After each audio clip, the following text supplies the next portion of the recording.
Thank you all very much for joining us today. For those of you that are live online via YouTube, it is a pleasure to have you here. And obviously for those of you here in the room with us, thank you very much. Hispanic Heritage Month has, from September 15th to October 15th, allows us to recognize, honor the histories, cultures, influences, and significant contributions Hispanic and Latino Americans have made to our nation. Each year the district creates a theme, and we put these plans together and these events together, and sometimes I don't see the theme before I do it, and it worked out really well, surprisingly. Our theme this year is Latinos driving prosperity, power, and progress in America. And I really don't think I could have picked three people that better exemplify those traits than the three we have on the stage today.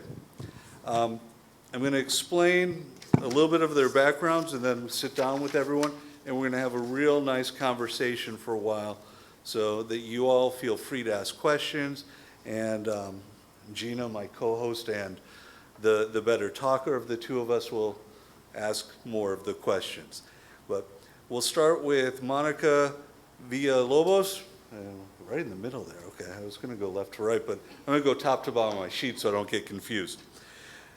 Ms. Villalobos has been recently elected President CEO of the American Hispanic Chamber of Commerce after serving as Vice President and Foundation Executive Director for 7 years. In this role, she is responsible for growth strategy of the Chamber.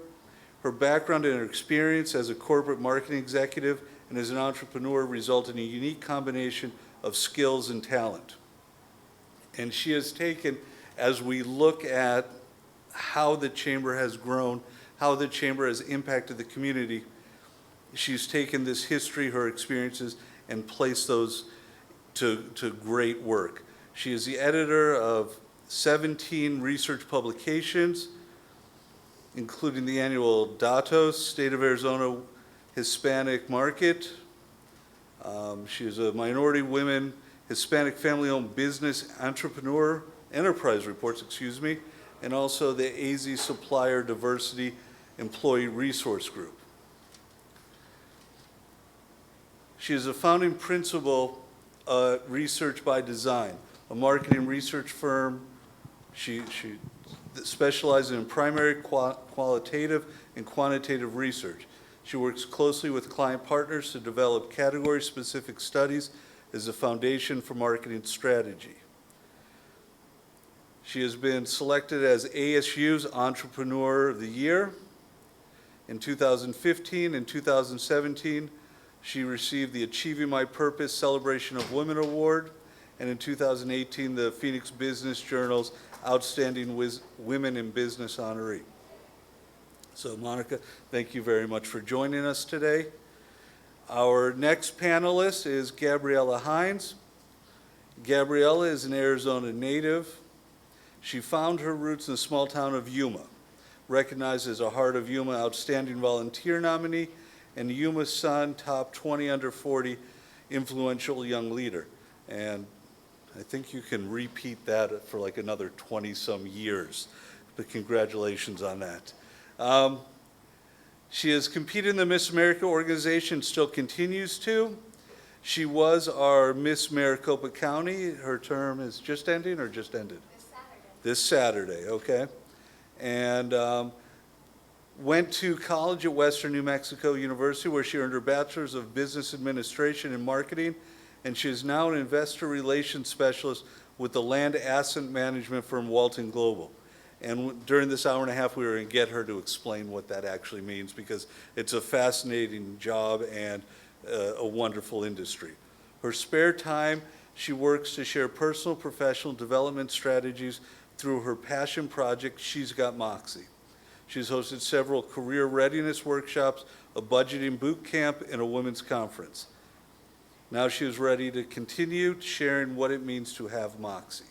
Thank you for joining us as well. And our final panelist, last but not least, Ms. Stephanie Vasquez. And Stephanie is a Sun Devil, which is a good thing. Thank you very much. And she is the owner of one of my very favorite coffee shops. It happens to be very close to my house, which makes it convenient as well. And she was a Latina business leader, serial entrepreneur, and business coach. Her journey boasts several achievements, including developing her nonprofit organization, Ella, from concept to commercialization, 15 years of business at Fair Trade Coffee, and advocating for the local Phoenix community. She is I don't think it is in here, so I'm going to add this. She is a former educator as well, and we love people that bounce between the worlds of small business and education, because there are so many things in common there, and we will discuss those as well. Her business has earned her recognition from Forbes, Los Suns, Cox, The New Times, Phoenix Business Journal, Phoenix Rising, City of Phoenix, No Phoenix, and more. She has also taught and mentored with ASU as part of their ASU Prepped, a food entrepreneurial program. So, Stephanie, thank you as well for joining us. So, I'm going to sit down. I'm going to let Gina start with the questions, and we will go from there. Okay, first and foremost, on behalf of the Diversity Committee, we want to thank you so much from the bottom of our hearts for coming and speaking to our students and staff. We probably will have a few more students trickling in, only because I'm looking out at my class and I don't see everybody, but I know they're coming. So, but we are so excited to have all of you here, and you all come from different backgrounds that I feel like we're just going to enhance our whole perspective on life and learn so much from all of you. And thank you for being phenomenal leaders. It's just truly wonderful when we can see women thriving and women who are showing up and proving to be great leaders in our community and being a true example to all of the young women who are also coming through the ranks. So we thank you for that. So I am going to go ahead and ask you all one at a time to first start with just telling us a little bit about you, in the sense of what makes your story a little different from the other. That just goes beyond the bio. You know, when we start talking about a bio, I feel like it becomes real, professional, and, you know, focused on all these accolades. But we know that the true human being is so much more than that. And so that's who we want to know today. And so we want to just kick off this whole conversation with just a little bit about you. And so, Monica, will you start? Only Sure. because Brent mentioned you first. And No worries. I'm happy to. Thank you so much. Such a pleasure to be here with these esteemed colleagues and also in front of all of you. I can remember a time when I was in your seat at Pasadena City College before I went to UCLA, but my story began in East LA. And I had two options, right? Get an education or get arrested. I chose the former and got an education. But I always like to say you can take the girl out of East LA, but you can't take the East LA out of the girl. So that has served me well in my career. That fearlessness and not being afraid of someone taking something away from you, I think has really worked in my favor. And while I've been able to do quite a bit, I think my greatest journey has been as a mother.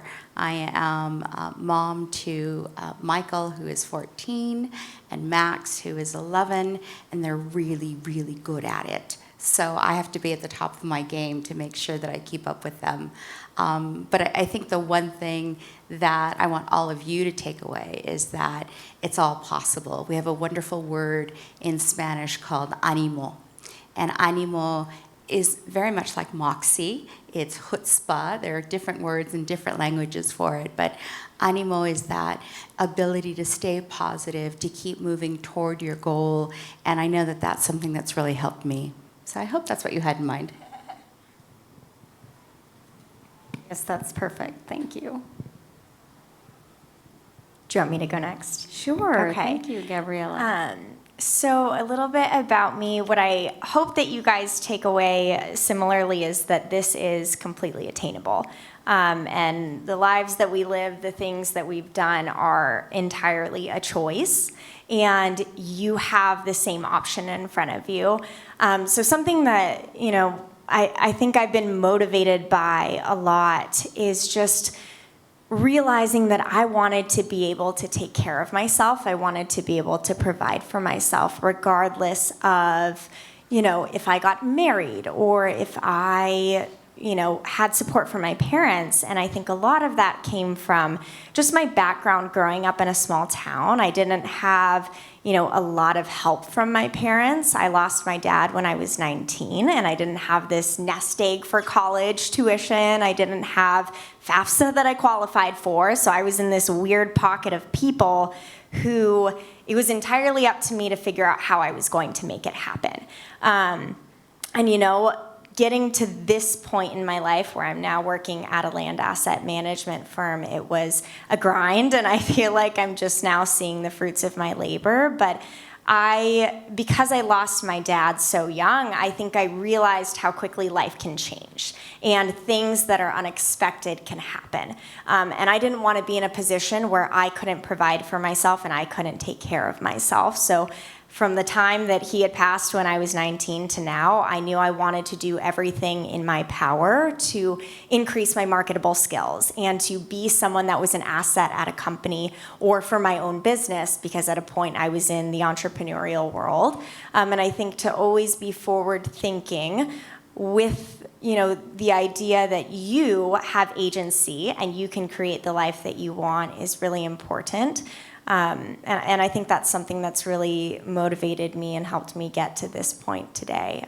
So I hope you guys hear that and you're encouraged knowing it doesn't matter where you came from, but it matters where you're going in life.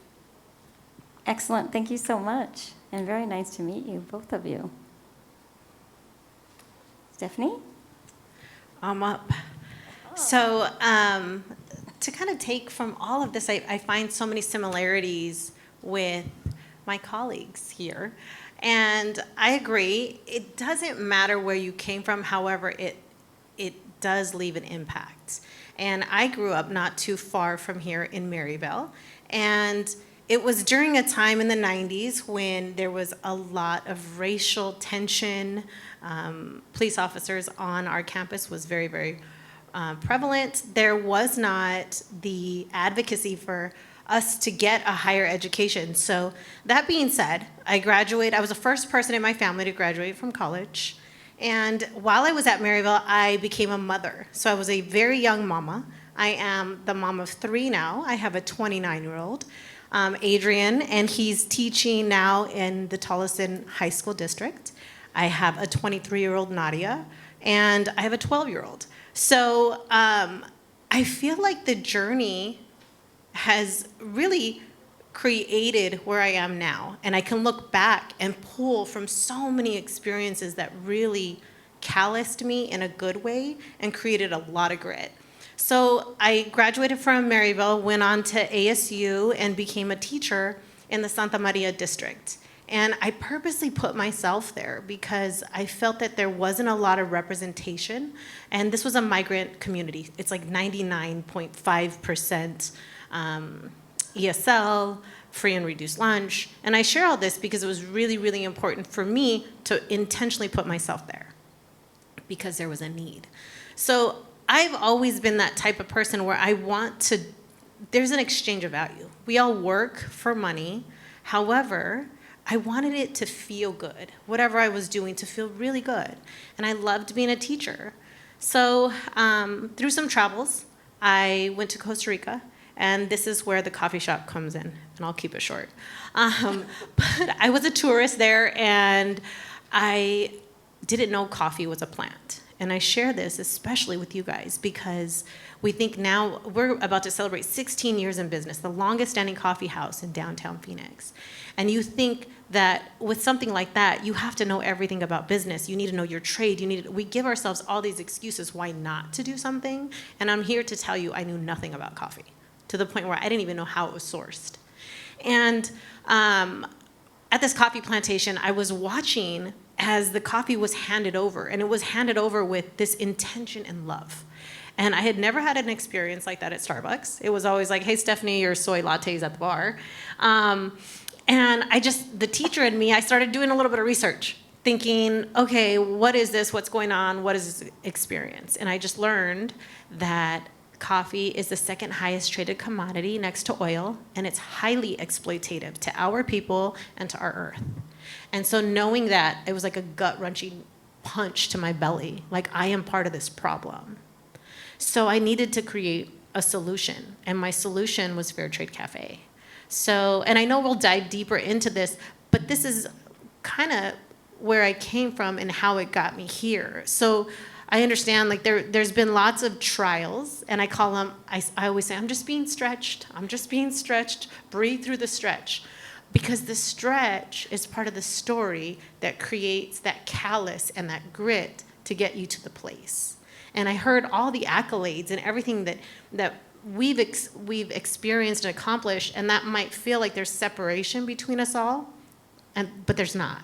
There's been all these stretching moments to get to that place where the accolade came from. And the accolade is just the aftermath of the stretch. Thank you so much for sharing that. Grit is a huge term that we use with our students, and so I'm so glad that you brought up grit, because I feel that every single person in this room has experienced the challenges that we face throughout life. Doesn't matter whether it's personal or professional, but we have to have grit. And so the very first day, I actually bring that up with my students. And so I know they know what grit is, and that's important. We have to have grit in order to get to where we're going, and to, because we all come from somewhere, and that place may be pretty darn low at times. And it takes our ability to handle situations and challenges that come our way. And I know all of you ladies have experienced that. And so that's just going to kind of segue into the question that I have, in that I want a little bit more about now your professional background, like where were you and where are you now and where are you going? Great, thank you so much. Great question. Sometimes we get so caught up in right now and in this moment, and I think as you get older, you stop thinking about that 5 to 10 year plan. You're like, I'm in the 5 to 10 year plan right now, and this is where the end game was, where I'm at today. But as far as the journey, I graduated from UCLA. I started with an ad agency, largest Hispanic ad agency in the country, out of California. Went into marketing. Worked for Telmex Sprint and managed advertising agencies in the US as well as in Mexico, and then went over to Capital One, learned a lot about financial services on the East Coast. I lived in 5 states in 5 years. I was doing the complete corporate shtick. It was all about who was going to pay me more, and I was able to accomplish a lot. I became an entrepreneur in New York, worked for the NFL while I was in New York as well, worked in the supermarket industry. That was our family business, and really was so consumed with the ladder, right, and moving up the ladder. I made 6 figures before I was 30. I made 7 figures before I was 35, and then lost it all by the time I was 40, and couldn't be happier, frankly. And so, that was an important lesson for me, is no matter how far ahead of the game you think you are, you have to remember what your roots are. And, I shared with you, I did my undergraduate, I double majored in linguistics and psychology at UCLA. I got my master's degree in communications at Seton Hall, and I'm finishing my doctorate right now at USC. But for all that education, everything I learned about business, I learned growing up in East LA. I learned on the streets of East LA. I learned to trust my gut. I learned to trust my instincts. And that was not something that was taught to me in higher education. Now, higher education is extremely important. It gets you in the door. don't ever lose sight of that. What you're doing right now is absolutely worth it. And I know it seems like you have a long road ahead of you, but believe me when I tell you that it is worth it. Because it opens up options and opportunities for you that you wouldn't otherwise have. Now, as the president and CEO of your Arizona Hispanic Chamber of Commerce, I am able to help other businesses and leverage that expertise, that experience, that background, and use it for good. I always say I get to use my power for good now. And that's always been the end game, is understanding what's truly important, being passionate about it, and helping others do the same, lifting up others, right? Making sure the door stays open so that all of you have those same opportunities. So that's what I look forward to moving ahead. Oh, that's so exciting, too. Before you go, Gabriella, I got to ask one quick question of you, Monica. Being in LA, and we have a lot of Arizona people here, obviously, the ASU U of A thing. Can someone who graduated from UCLA get a PhD from USC? That seems... Yeah, it's counterintuitive, I know. It was funny, because when I was applying for USC, like, I looked at programs across the country and could have gone anywhere, but they really had the best program. And I was like, I bleed blue, man. I can't go to USC. Like, I'll burn up or something. But then I figured if they're willing to give me a doctorate, then it was on them. It's kind of like if I were to go to ASU, being the wildcat that I am. I had a very unconventional route to get where I am today. Because I started working when I was in high school before I even could drive. I was a lifeguard, and then I ended up working my way up in that company to become a manager. And when I started in college, I started in nursing school, which is completely different from what I'm doing now. Realized that was not for me, and I had actually taken some time off trying to figure out what I wanted to do, what was I good at. And so I was just working as a server at a restaurant for years. Decided, I told a friend, I love finance. In another life, I'd go be an advisor. And they were like, what? Why not this life? Like, I don't understand why this has to wait. So I decided to take some economics courses, loved it, and I ended up finishing my associates at a community college because that was where my Miss America scholarships gave me, free tuition, and ended up transferring when I had made top 5 at Miss Arizona to Western New Mexico University because that was, again, who, provided me scholarship dollars. And this entire time I was working in college, I moved up to Phoenix because I knew I wanted to be in finance. I came from Yuma, and we had, I think, 2 firms that I could work at. One of them I asked if I could be an intern, and they said, that's a great idea. We should make an internship program. So there just were not a lot of options for me. And I ended up signing on to the first lease I found in Phoenix and did not tour the apartment complex. I wouldn't recommend doing that. Always tour it. But I got a job at a financial service firm. And for that year and a half that I was finishing up my degree, I was serving on the weekends. I was working 40 hours a week at the firm, and I was working at a coffee shop super early in the morning because we know cafes open at 4 or 5 in the morning, and I could squeeze in some extra hours and pay for all of the things I needed to. I moved out when I was 18, so the reality was I had to work full-time and be a student full-time. But because I was working while I was in school, it landed me in a unique position to graduate with my bachelor's and have years of experience, and all I needed was the college degree. So as soon as I got the college degree, I already had the years of experience to then work at my current firm in investor relations. And I will say one of the things that was so foundational to me being able to start right out of college doing what I'm doing is that I had been able to develop my interview skills with the Miss America program. And if there's something that I could tell every single one of you, it is to learn how to interview, learn how to take your experiences, craft them, and pitch them to someone. Because that will set you apart from so many other candidates when you can prove hey, I am actually a knowledgeable, disciplined employee who will be an asset. If you're wanting to go corporate route, obviously being an entrepreneur is completely different. But if you're wanting to be in the corporate world, being able to package that is so, so helpful.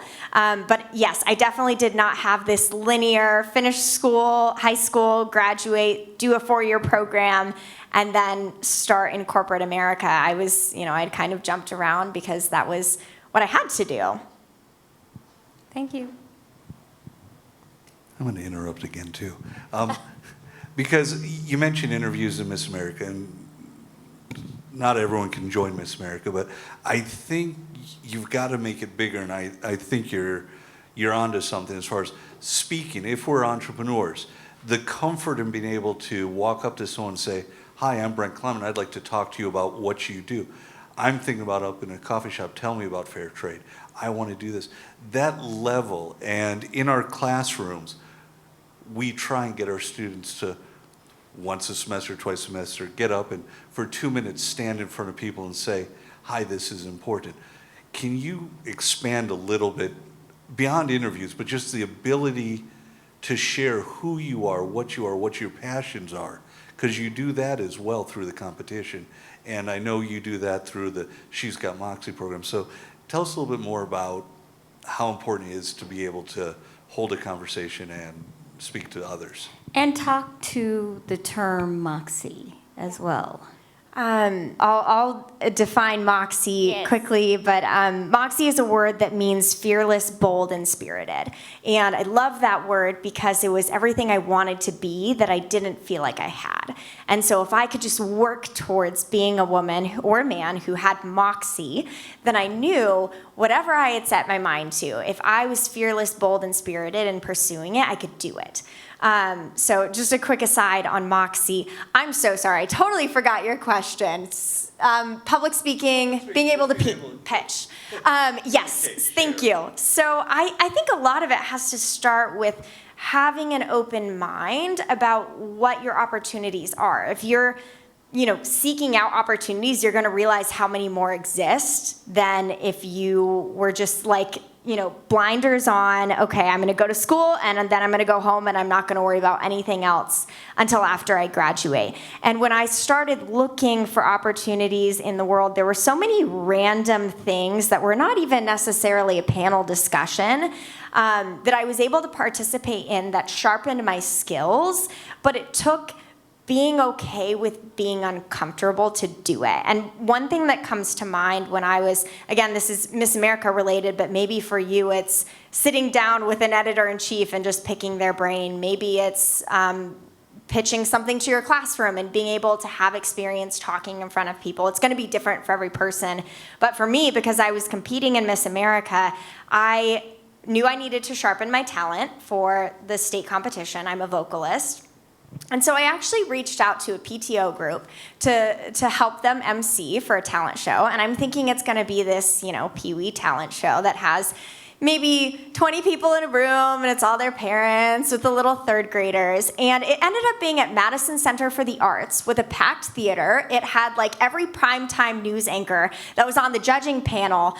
And when I got there, they were like, hey, can you stall and perform your talent for the entire audience? Because we need to tabulate. And I was like, you want me to go sing in front of a packed audience at Madison Center for the Arts, which was crazy, and I ended up doing it, and it was super fun, but that wouldn't have come up if I wasn't looking for the opportunities. So recognize that sometimes gaining those skills to package and present what you do can be sharpened by different activities. It's not always going to be a panelist. So get creative with what you can do to really develop your skills, because speaking is so, so important in any phase of your career. Thank you. You ready? Remind me. I'm getting lost in conversation. Okay. Oh, where I was and where I'm going. Yes. Okay. Yes, sorry. No, you're totally fine. So, we already shared. And where you are now. Yes. Okay. So, was a teacher, started a business. I'm still running the business. And 5 years ago, I started a nonprofit called EYA, Empowering Latina Leaders in Arizona. And I did this, again, because of a need. I was asked to speak on Latina Equal Pay Day. And I don't know if you guys know, but Latinas are the least paid people on the planet.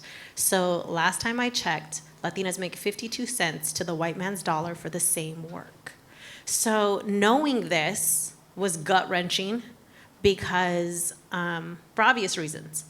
And I just thought, you know what, if I don't do something about this, then I'm then passing the baton and leaving everyone that's to come to handle this. So I'm a look-see move kind of woman. So what I did is I had a mercado at my coffee shop. And I highlighted a bunch of Latina businesses. Well, there was like 15. And this was supposed to be a statement community engagement to make people aware. Because at that time, in 2017, people weren't talking about the gender pay gap the way that we are now. And I'm so glad that we're talking about this. So within like 30 minutes, we had elected officials, we had community leaders, we had media outlets that I didn't invite. People just heard about it and came. And everyone was like, Stephanie, when's the next one? When's the next one? So now, fast forward, the nonprofit was really started to highlight this and that program, the Mujeres Mercado, and we are now the largest Latina market here in Arizona. And last week, we actually took a leap, and we went out to Orlando, Florida, and we had our first market there. And 9 weeks ago, I opened the Amor Collective, and this is a retail space right here at Park West Mall, where we are highlighting over 20 Latina brands in the mainstream market. So that's where I am now, and where I am going, I have no idea. And I find so much liberation and freedom in not feeling like I have to know what's next. Because there was, in my younger years, this sense of I needed to know what I was doing. I needed to know how to get there. I needed to know all these things, and there was a sense of control. And what I realized is that we don't have control. And really, for me, in my experience, when I let go and just allowed myself to flow, I was guided along this path and brought to what was next. Because realistically, when I went to college, I always wanted to be a teacher, and that was the end goal. And I was so happy doing that. And had I stopped and said, okay, check that box, I'm here, and that's it, I wouldn't have had all these life experiences. Oh my gosh, that's great. I love the lessons that you're sharing with the students. That's what's most wonderful, is that you're just reminding them how important it is to not necessarily be meeting that goal all the time, and also that importance of communication and how they need to make sure they're refining those skills. So it's so valuable. So I'm very appreciative of you to share all of this with them. We are going to get into some business stuff. Brent did a great job of planning all of this, and so I want to give him much applause and kudos for coming up with some really cool topics. Some things that we're going to just talk about, just so students know a little bit more about the business market. What is the current status of the business market in Arizona?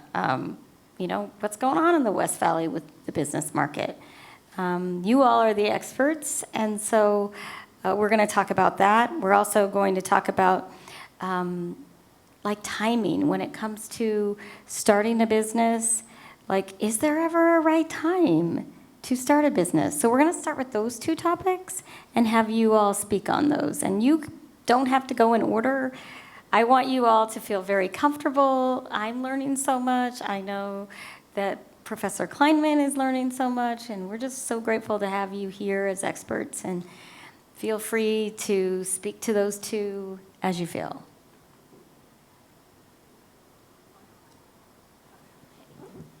I am a bit of a research geek, so why don't I set cool. some context about business in Arizona?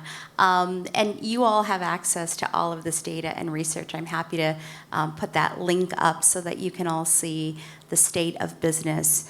Between 2012 and 2017, when all other businesses only grew 2% in Arizona, minority-owned businesses grew 60%, Hispanic-owned businesses grew 70%, and Hispanic women-owned businesses grew 116%. And so that growth is really attributed to a few things. One, it's the marginalization of the workforce. If you can't get into the workforce, you can start your own business far with more ease than even trying to get a job. You can start a business tomorrow. Arizona is one of the least expensive states to start a business. You go to the Arizona Corporate Commission, you register your business. I definitely would recommend having a plan. We have programs like Dream Builder, that one's specific for women, but we have a lot of different programs that will get you to the business plan phase, right? And you can learn more about your business. It's an area where you can be passionate about something. We had a Young Entrepreneurs Academy program, and that focused on high school students. And the innovation and creativity that came out of those businesses were incredible. They also were social cause based, so they had a cause or a nonprofit or something that they were donating back to. So we see a lot of that in minority communities. I will tell you again, as Stephanie mentioned, Hispanic women-owned businesses are the fastest growing segment. And again, we think it's a few things. It's a confluence of factors, right? So until 1987, all women in this country required a man's signature on a business loan. 1980, some of us can remember 1987, okay? And so what we've seen now is this emergence of women who are taking their side hustles that they use to contribute to the household income, and now they're actually legitimizing those businesses of their side hustles, and they're true businesses, and they've been doing it for years and years. The other thing I'll tell you with regard to Latino consumers, we are 30% of the state, 40% of Phoenix Metro, and more than 50% of K through 12. So if you're doing business in Arizona, you are a Hispanic business, whether you're Hispanic or whether you know it or not. Those are just the demographics. That's who your customer base is. Right now, we know there are over 2 million Hispanics in Arizona, contributing about $65 billion in purchasing power. So a lot of strength in minority markets, and that really is what the future looks like for Arizona. And before anyone jumps in, I want to tell you guys, you're lucky because the only other place she shared this information, I think, was on KTAR the other day. So, I mean, we're getting the latest of the latest numbers. Now, a question I want to ask you about the Hispanic community also, you've mentioned how quickly it's grown and the number of businesses. As consumers, the Hispanic consumer is one of the most loyal consumers to brands, to companies. And how does that impact the way businesses do business? Yeah, a lot of the large companies in Arizona, we estimate there are about 90 Fortune 2000 companies, and they ask that same exact question. How do we gain loyalty? And the answer isn't as apparent as you may think. The answer is, what do you look like on the inside? And I'll give you an example, financial services industry. I will always have a bank every week. I'll have a bank or someone in the financial services industry call me and they'll say, I have 25 openings for tellers. Can you help us get the word out? We want it to be diverse. We want it to be people from all backgrounds. And I'll say, that's great. That's awesome. Why don't you ever call me when you have a vice president position? Why don't you ever call me when you have a board position? If we don't have those positions in leadership in large companies and small companies, and you don't reflect your customer base, you could have the greatest marketing plan in the world, and it's not going to work because it's not coming from a place of authenticity and genuineness, right? And so as Latinos, as minority groups, what we can do is put our money in companies that are investing back into our communities. And those are now in the age of internet, you can look all that up. And so the loyalty aspect is now something that we can leverage. We're not blindly loyal. We are consciously loyal, and that's the difference.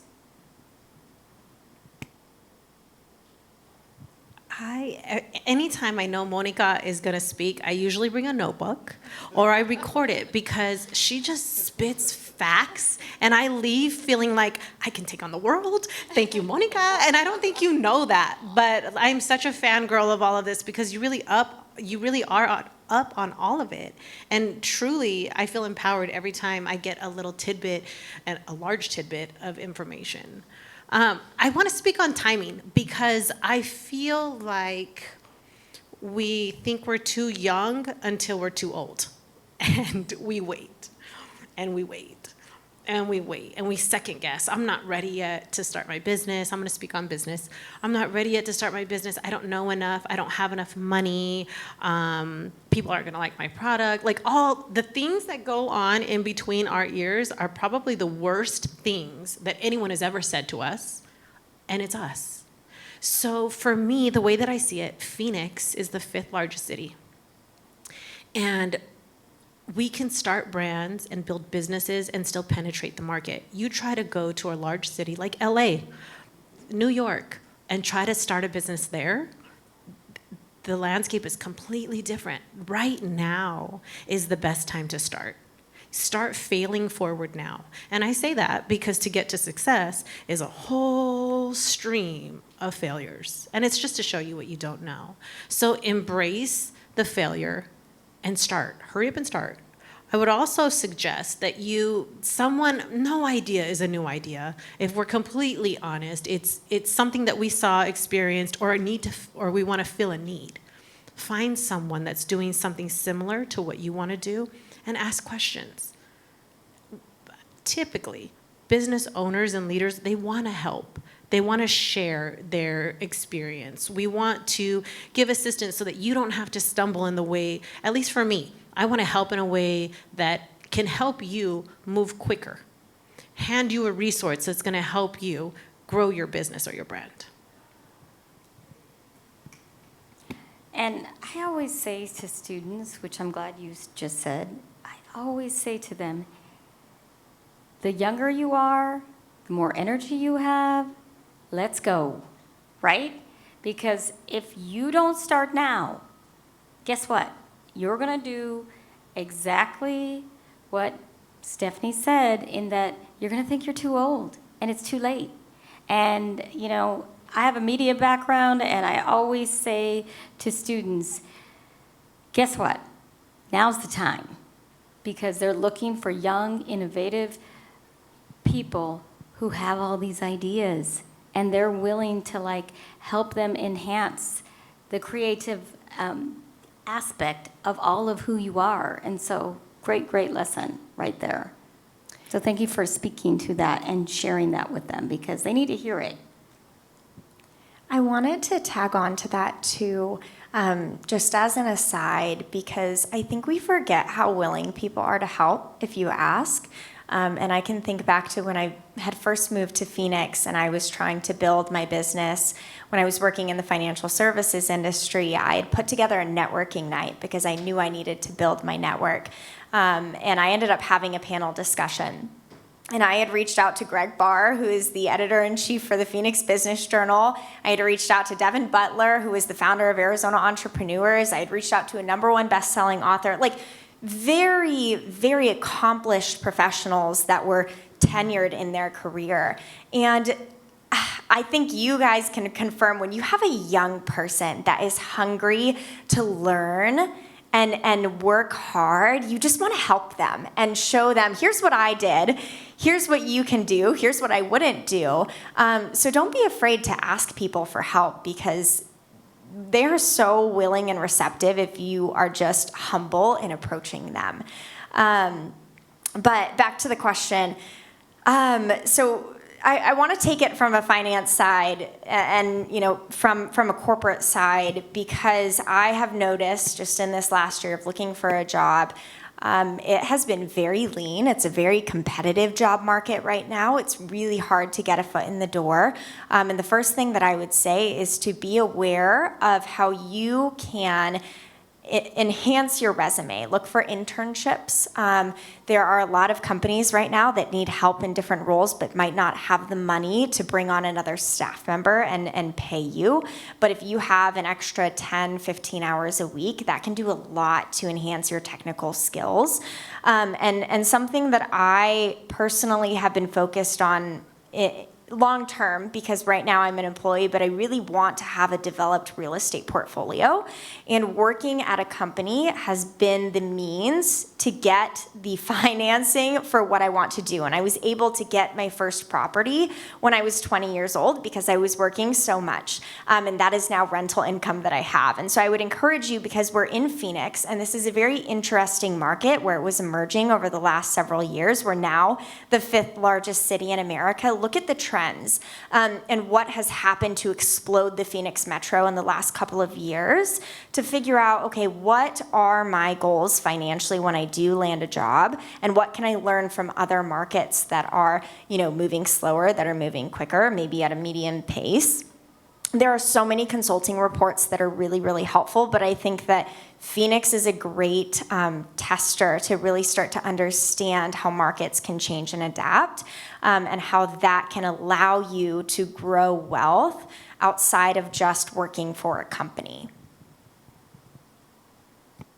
If I can just add on that, thank you so much, because that's super important. You're never too young. I would encourage you to go to Instagram, look up We Kings with a Z Bro. We Kings Bro. He is an 11-year-old boy who has a love for football and started a collection of merchandise, right? Just merch. And he's selling merch. He's highly successful. He's been on different news outlets. And what's more important, though, is that the platform he created, anyone, and he encourages his classmates, he encourages other kids to start their own merch line. And so his platform will allow you to design, start your own merch line, and then they have a back-end fulfillment house, right, that does it. And I'm looking at my kids like, what are you doing sitting down? Like, let's get to it, right? And this is just an ordinary kid doing something extraordinary, not just for himself, but for others. And if anything came out of the pandemic, I think collaboration was the biggest thing. And that's why other people are willing to help you. Any of you can call me. I'll give anybody my cell phone, text me, call me. If I don't have the resources, I will find someone that has the resource. That's my commitment to you. And so take advantage of these opportunities. And I know a lot of you are probably here just for class credit, and I can appreciate that. But I hope that you're also taking away some information that you can use today for your own business, for your own idea. It's not just about launching a career, launching a business, but it's about launching your dream. And you have all the power in the world to do that. And we're here to help. And I would add to that, go on Instagram, see what people are doing, and DM them. Message them, because guess what? Many people will respond. Folks are wanting to help, and you need to just find the allies and the resources that you need. And thank you for sharing that young man who is moving and shaking and doing what he's supposed to be doing in terms of, having some moxie, because that is what gets you where you want to go. And not being afraid to fall and fail. We talk about that all the time, and that, many of the important people that you worship and kind of admire, or, fangirl and fan guy, or those individuals who have fallen multiple times, and knowing that they've fallen and failed at what they're doing is just more ammunition for you to go out there and get to where you're going and where you want to be. So thank you for that. Thank you for stepping up and sharing all of that with them because they need to hear it. So Brent, I'm going to let you take over for just a little bit and talk about some of these others. Oh, I almost forgot what I wrote on those. I think I'll skip that. Questions I have that, and I want to make Okay. a comment about the youth. My nephew, for his 18th birthday, the one thing he wanted from me was for me to start his company for him down at the Corporation Commission. He had been working since 15 to 18, we told him we'll start it and we'll put an adult on. He's like, no, I want to wait till my 18th birthday. We walked down to the Corporation Commission, filed the paperwork.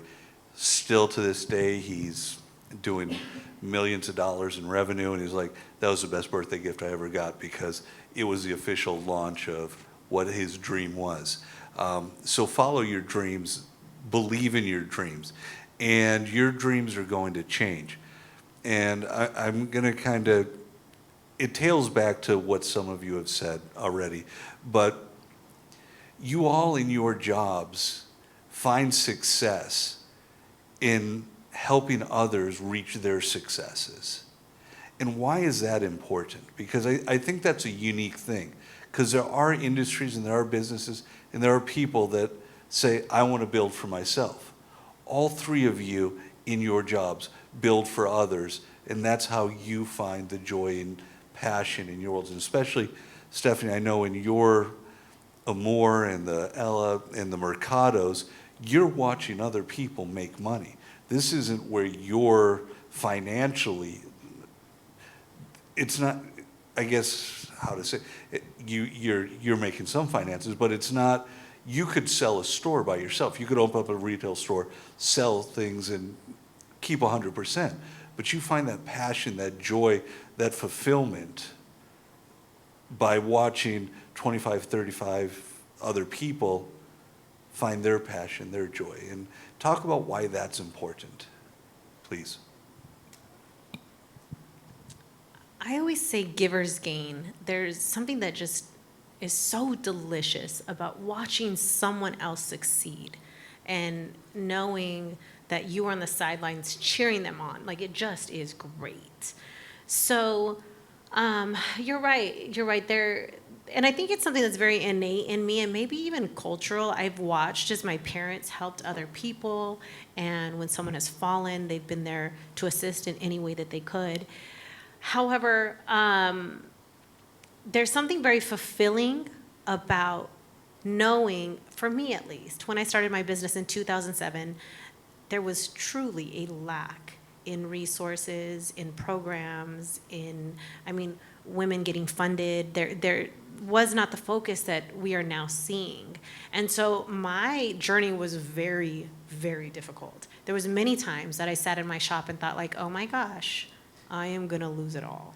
And we were very close many times. And I say we because I feel like I have an identity and my shop has an identity, so we are always together. However, I feel like, and I would tell myself sometimes, this is so difficult, Stephanie, because you're learning the landscape. You're learning how to navigate so that you can help and you can teach others. Because really, at the core of who I am a teacher. And I feel like I have taken every wrong turn, so I can tell you, no, don't take that turn. Or if you're going to take that turn, this is what you're going to see and this is what you're going to experience. And you know what? Here's a faster route. And so there's just something, like I said, that's just so delicious about helping people, and it's so fulfilling to see you win.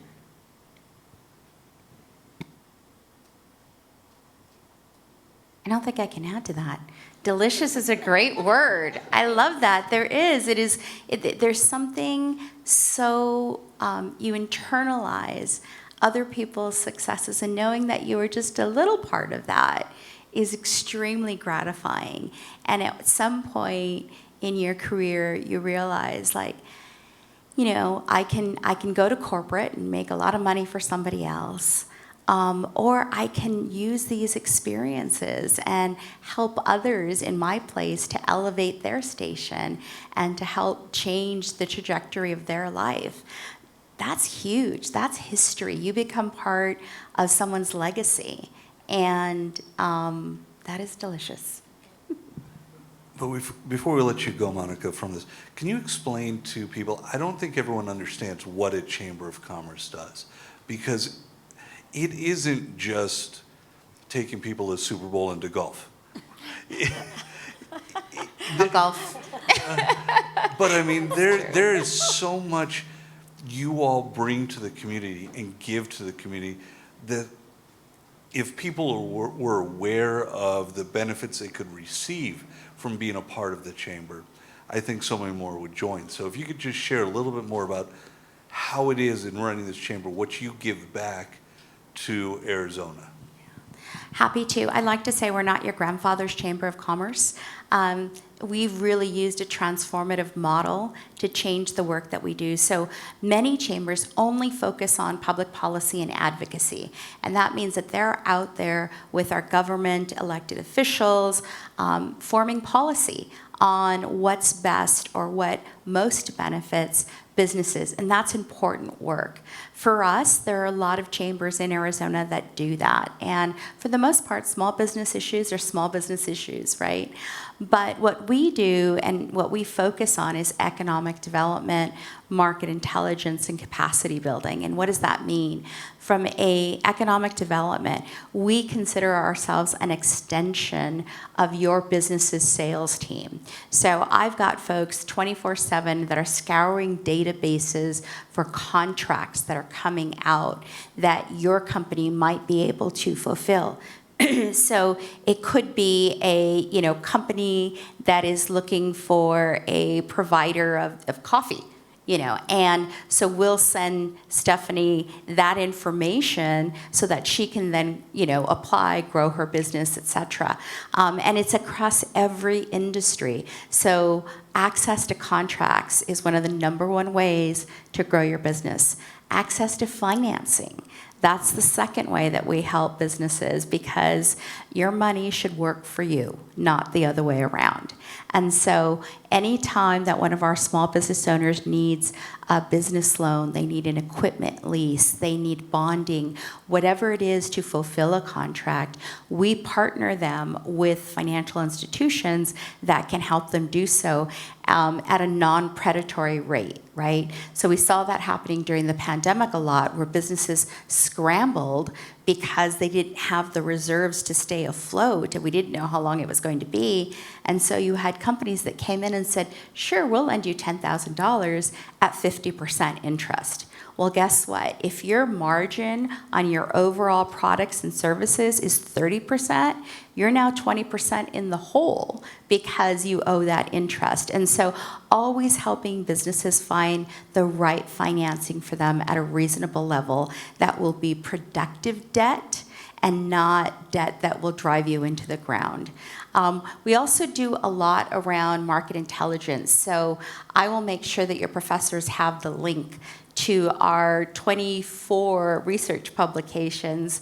And that information is to share with our stakeholders, our small businesses that want to start a business. What industry is good to start in Arizona? What's missing? Where's the gap? What are consumers looking for? We do a lot of that research to help inform, but more importantly, to own our narrative. So those research publications always show impact. What is the impact of a specific group on the economy? And so that becomes very, very helpful in your research, whether you're a large business, a small business, or you're just in your career trying to figure out what to do next. Research is really at the heart of it. And I fell in love with research when I was in your place in junior college. I joined the forensics team, speech and debate. I don't know if you all have one here, but that changed everything for me. The way that I research things, the way that I look things, the way that I speak about things, all came from skills I learned in a speech and debate club. So that's a little bit about kind of what we do.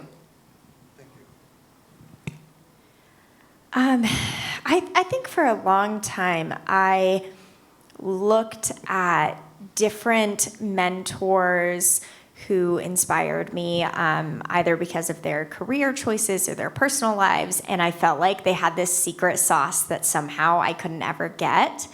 And when I realized that it could all be learned is when I decided I was going to take all of this information and I was going to give it to as many people as I can, because I want all of us at 21, 22, 23 to be able to start off on the right foot rather than figuring it out at 40 years old.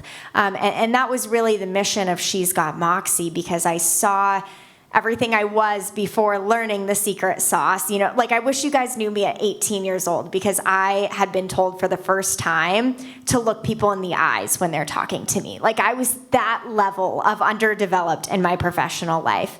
And it was just being teachable and surrounding myself with the right mentors that put me in this place today. And so I wanted to capture that and give it to young people, because it was just so possible, and I didn't know how possible it was. And that's really motivated why I do the community service that I do, because I think it's valuable we have it now, not in 20 years.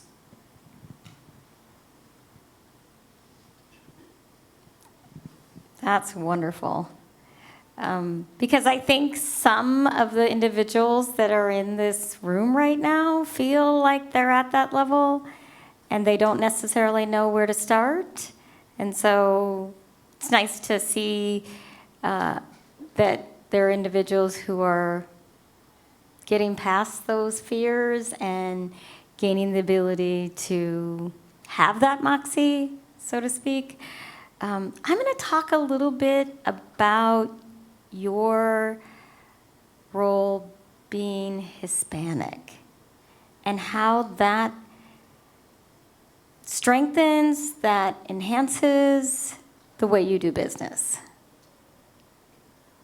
Because I feel as an individual, we are who we are, and some people don't like to necessarily say, well, I'm a certain race, or I'm a woman, or I'm this, but at the same time, I feel like a lot of our cultural heritage allows for us to be who we are, and so I just want you to think about that in terms of your background as being a Hispanic woman, and that how has that changed the way you do business? I'll start us off. Okay, great. Well, I only see the world through the lens of a woman of color. I have not had an experience otherwise. So everywhere I go, there I am. And I grew up in a time where it wasn't something to be proud of.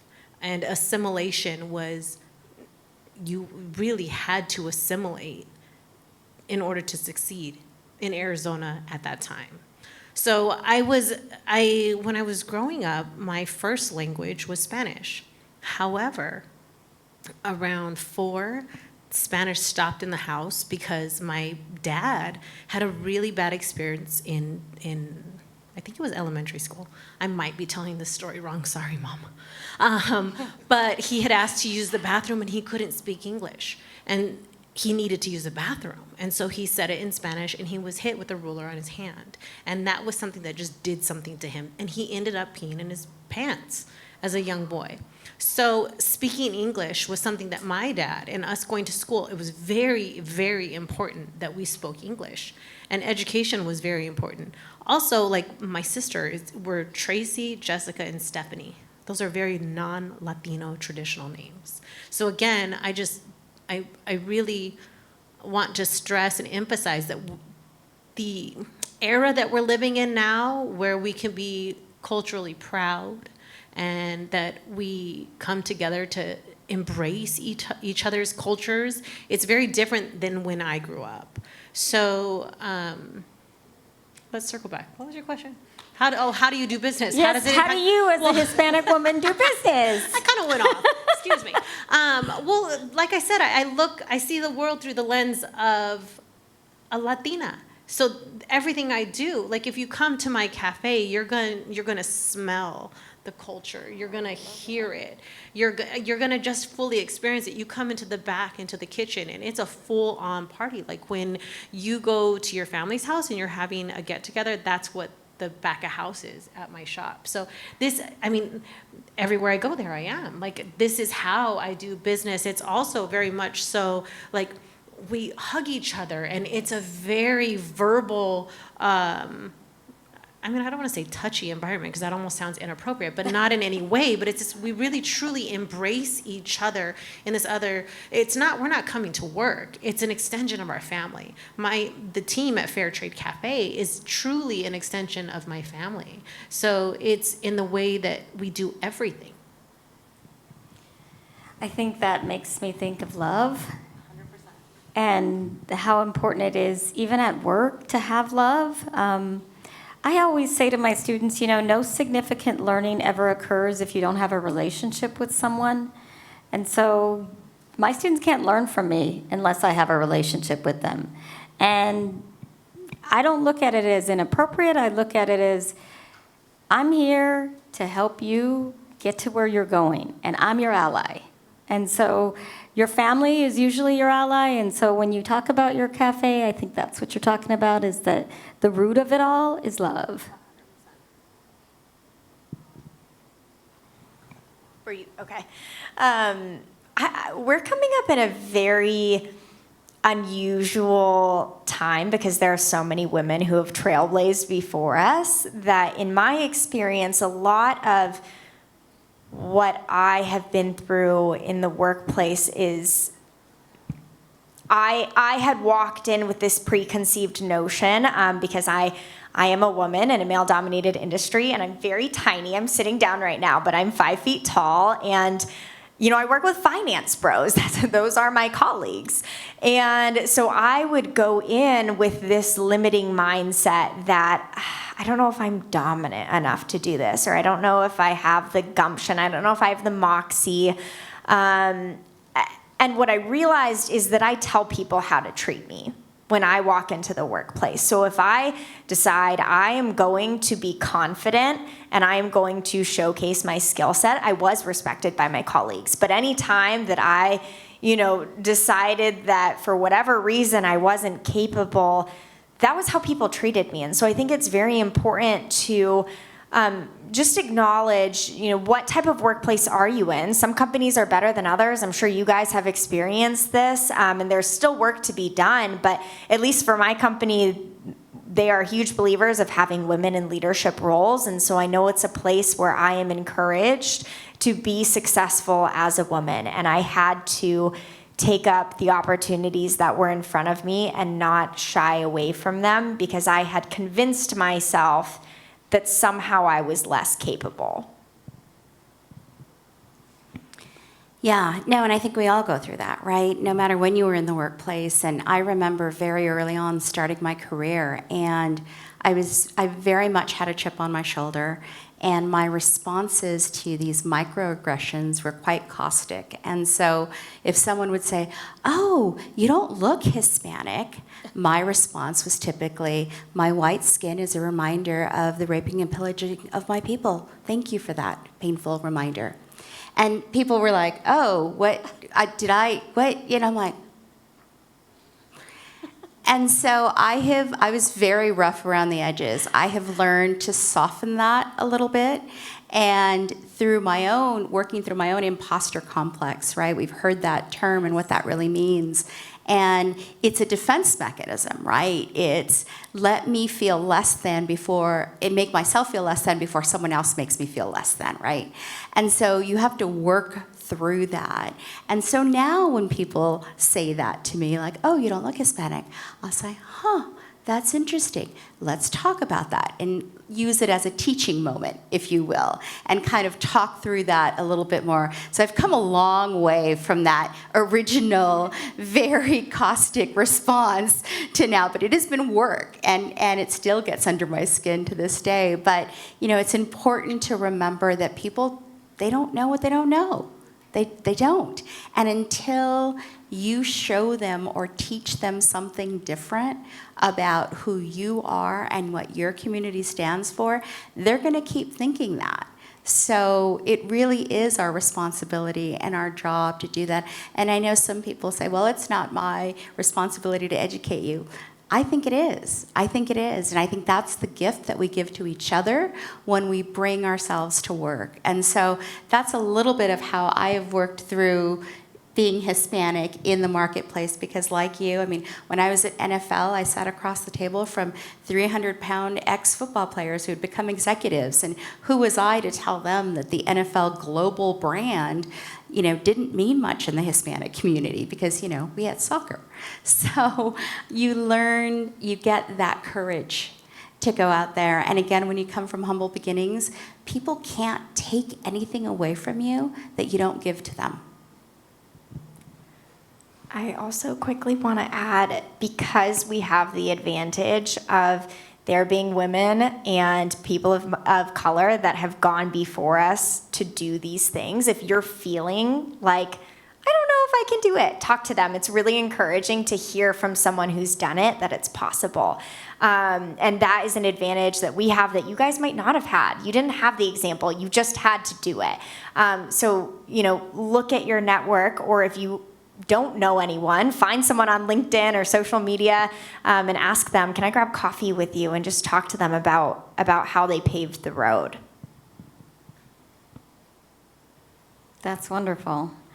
So we are, I believe we're at 12:45, and one last thing I want to just ask you is, what has motivated you to get to the level that you are at?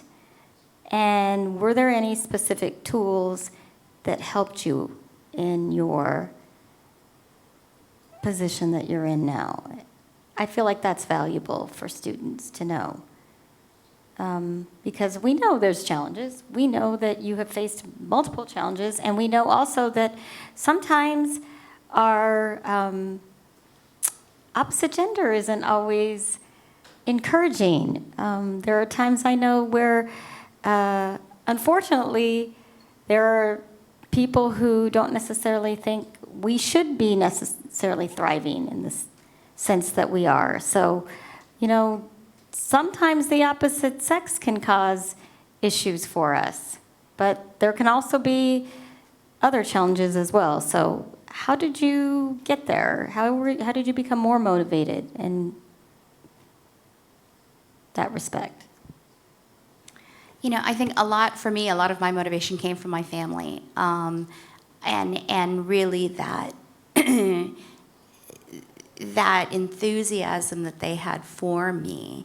And then when I had my own children, it was for them. I always say I want my sons to know how to love and support strong women because they were raised by one.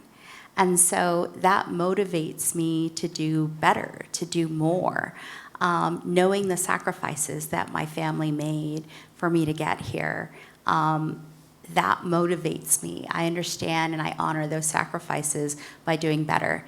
And the last thing I'll say, you asked about, what tools and techniques. A good friend of mine said to me, you need to let go of those things that don't serve you anymore. And what she meant in my career was, like the example I shared earlier, that chip on my shoulder, I didn't need that anymore. I had earned my credibility. I don't need to be so caustic, right? Let go of false narratives that are in your brain about who you are and, trauma. That will serve you to a certain extent, but at some point, you need to let that go. Let it go and start a new narrative. Reprogram your brain to think of new things and be ambitious enough and courageous enough to live that and to let those other things go because they don't serve you anymore. So just to touch on what you were saying about some people, I'm going to use my own words. Some people don't want to see you win. Yes.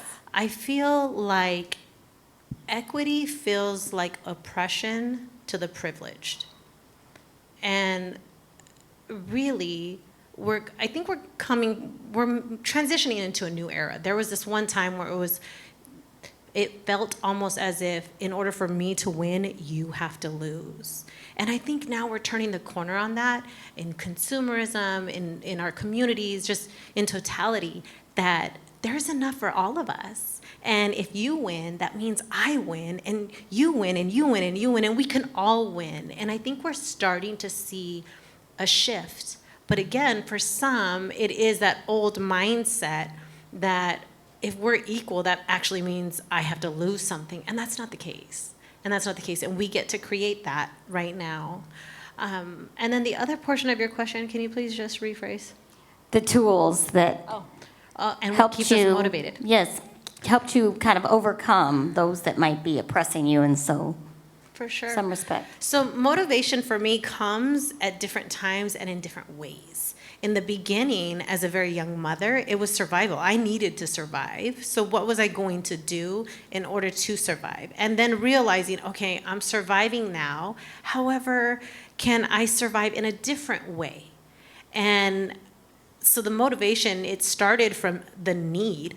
I needed to. And then it turned into, oh, wow, I get to. And now it's almost like, what else can I do? However, at the end of the day, the motivation really does stem from within. And it's very important that we are able to figure out what motivates us and feed that. Because if I'm forever looking to my right and to my left for motivation, what happens when they get tired of motivating me? So we have to keep enough gas in our tank for the journey that's ahead. And how big is your journey going to be? Thank you. Can I just really quickly, Of what course. Stephanie was talking about earlier, there's actually a word, Germans have a word for it, it's called Schadenfreude, which means in order for me to win, you have to lose. And so we want to be as far away from Schadenfreude as we possibly can. But yeah, I thought it was interesting. I heard that term for the first time, and I thought, wow, there's actually a word for that? But people do it all the time. I think I'm still figuring out, what motivates me, because we can all attest to this in this room. Your early 20s, it's like you're trying to survive, You have certain goals or metrics that you're supposed to hit by a certain age, and it's like you work to save for the house, you work to graduate with a college degree, be independent from your parents, and then one day you wake up and you did all those things, and then you're like, okay, what next? And I had that when I started at this company. I looked around, got the job, I had the house, I finished school, and I was like, okay, I've been a workhorse for the last 6 years. Now what am I supposed to do? And so I'm starting to discover what do I want to do to build my life at the same time that I build my career? And not to say that it's always going to be this perfect balance. I had a really great mentor who talked to me about life is never a balance, it's a juggle. And sometimes you're going to have, balls flying up in the air. Sometimes you're going to be focused on one more than the other. And it's okay that everything is not perfectly balanced all the time. But for me, I want to be in a place where I am independent and I do not need to worry about what if my company went under, or what if something happened to someone in my family. I want to know that I personally have built a real estate portfolio and an investing portfolio that can support me, and have I given myself the knowledge and information to feel confident in my skill set. And so again, it's a juggle, and I haven't figured it all out right now, but I think a lot of it is creating this separation between how I'm going to build my career and my personal life at the same time. Thank you. Students, do you have any questions before we wrap up? Anything that you want to ask, you can come right up to the mic, or I can bring you the mic. I'm happy to do that. I love walking the crowd, trust me. No questions? Brent, you have anything else? I'm not sure I have a question anymore, but I think I just want to, thank all three of you. And listening to y'all today, and I've followed you and met you in different phases. The authenticity that you all show is incredible. And your willingness to step out of your boxes and try new things and explore new things and advance your place within a community is so important. And I really I want to say thank you for taking the time to do this. It means a lot to me. I think it was Gabby who mentioned that she had to get brave enough to write the head of the Phoenix Business Journal. I had to get brave enough to say to the three of you, hey, would you come talk to our students? It's something that we do all the time, and people have to understand the worst thing someone's going to say to you is no. And no isn't that bad. So keep asking, keep trying, keep growing, because if you do that, you're going to hit enough yeses where you're going to find the successes the three of you have found. And thank you so much for sharing them today. Yes, and you did a fabulous job. Every word of wisdom that you shared was powerful, so thank you so much. We are very grateful.